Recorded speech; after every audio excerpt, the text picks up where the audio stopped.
আজকে একটি অন্যরকম ব্লগ ভিডিও নিয়ে আসছি। প্রতিদিন আমি বাসায় যে কাজগুলো করি সেগুলোই আপনাদের মাঝে ব্লগ আকারে হচ্ছে ছোট ছোট যে ক্লিপগুলো থাকে সেগুলো আপনাদের মাঝে শেয়ার করি। আমি বাসায় কি কাজ করতেছি না করতেছি সেগুলো।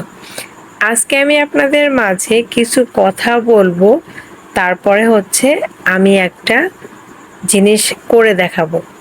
সেটা এই ভিডিওতে হতে পারে বা এর পরের ভিডিওতে হতে পারে। যেমন ধরেন আমরা মেয়েরা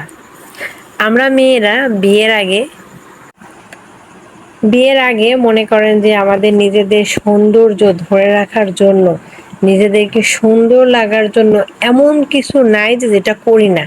তারপর কেউ যদি একটু সুন্দর হয় তাকে বলি, কি রে, কি লাগাচ্ছিস, যাতে সুন্দর হচ্ছিস বল না, আমরা একটু লাগাই।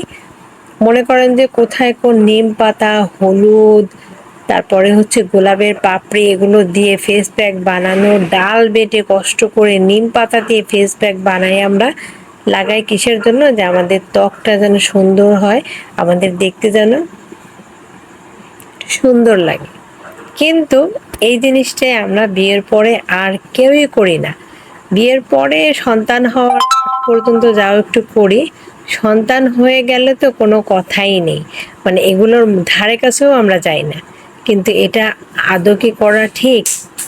এটা কিন্তু করা ঠিক না। আমাদের যখন 20 বছর পার হয়ে যায় তারপর থেকেই কিন্তু আমাদের ত্বকের অনেক পরিবর্তন আসে, যেটা অনেকেই হচ্ছে ধরতে পারে। কেউ হচ্ছে এটার খুব পরিমাণে খুব সুন্দর করে যত্ন নেয়, তাদেরই ত্বকটা ঠিক থাকে। কিন্তু অধিকাংশ মেয়েরা যারা আছে তারা এমন আলসে হয়ে যায়, এদিকে আর কোনো নজরই দেয় না। অনেকে তো বলে যে বিয়ে হয়ে গেছে, এখন আর কি দরকার।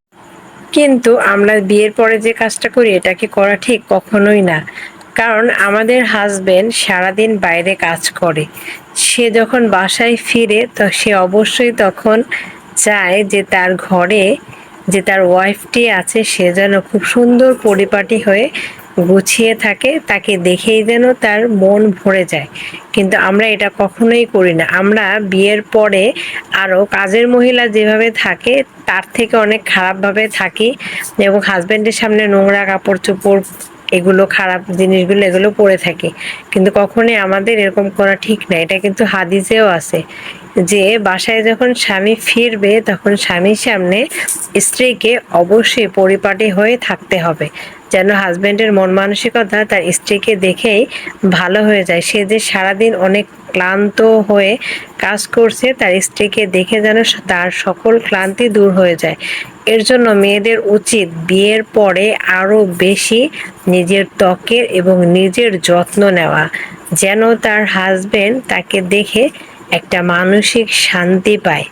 ঠিক আছে, এটা আমাদের করা উচিত। কিন্তু আমরা এটা না করে আমরা বিয়ের আগে অনেক ত্বকের যত্ন করে পরপুরুষকে দেখিয়ে হচ্ছে পাপ কামাই করি আমাদের। কিন্তু আমাদের এটা কখনোই করা ঠিক না। আমাদের ঘরে যে স্বামী আছে তার জন্য, তার মনের শান্তির জন্য আমাদের নিজেদের সবসময় পরিপাটি হয়ে থাকা উচিত। এটাই কিন্তু শান্তি, ঘরের শান্তি। ওই যে বলে না যে সংসার সুখের হয় রমণীর গুণে, আসলেই কিন্তু সংসার সুখের হয় রমণীর গুণে।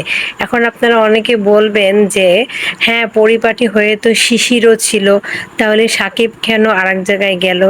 তারপরে আপনারা বলবেন তাহসানের কথা, যে তাকে ছেড়ে মিথিলা চলে গেল। আসলে আমি যে কথাগুলো বলেছি এর মধ্যে সাকিবের বা তাহসানের কিন্তু কোনো সম্পর্ক নাই। যে যাওয়ার সে এমনিই যাবে। আমি যেটা বলেছি সেটা হচ্ছে একটা মানসিক শান্তি। সব ছেলেরা কি চলে যায়? সব মেয়েরাই কি চলে যায়? যায় না। এর জন্য হচ্ছে সবাইকে সবকিছু দিয়ে তুলনা করা যাবে না। সবার সাথে সবার তুলনা তো কখনোই করা যাবে না, কারণ সবাই সমান না। এই পৃথিবীতে সবাই যদি সমান হতো তাহলে পৃথিবী অনেক আগেই ধ্বংস হয়ে যেত। তার জন্য হচ্ছে আমাদের সকলেরই উচিত সবকিছু সবার সাথে পরিমাপ না করে দেখতে হবে আমার ঘরে যে স্বামীটা আছে সে কেমন, সে কিসে সুখী হতে চায়, তাকে সেই জিনিসটা দিয়ে সুখী করতে হবে। এবং অবশ্যই আমাদের মেয়েদের উচিত সবসময় পরিপাটি হয়ে থাকা, এতে নিজেরও একটা শান্তি আছে এবং হাজবেন্ডের তো শান্তি আরো আছে। যদি আপনার সংসারে সুখ আনতে চান, আপনার সুখী জীবনে আপনার মানে বিবাহিত জীবনে সুখী হতে চান, তাহলে অবশ্যই আজকে থেকে নিজেকে পরিবর্তন করতে হবে। শুধু মেয়েকে না, ছেলেকেও। অনেক ছেলেরা আছে যে বিয়ের পরে তারাও আরো বেশি হয়ে যায় যে আর কি দরকার, বিয়ে হয়ে গেছে, কিন্তু না, স্বামী এবং স্ত্রী দুজনকেই পরিপাটি হয়ে থাকতে হবে তাদের সংসার সুখী করার জন্য। তো ভিডিওটি ভালো লাগলে অবশ্যই একটা লাইক এবং কমেন্ট করবেন, এবং চাইলে আমার পেজটিতে একটা ফলো দিয়ে দিতে পারেন। আসসালামু আলাইকুম।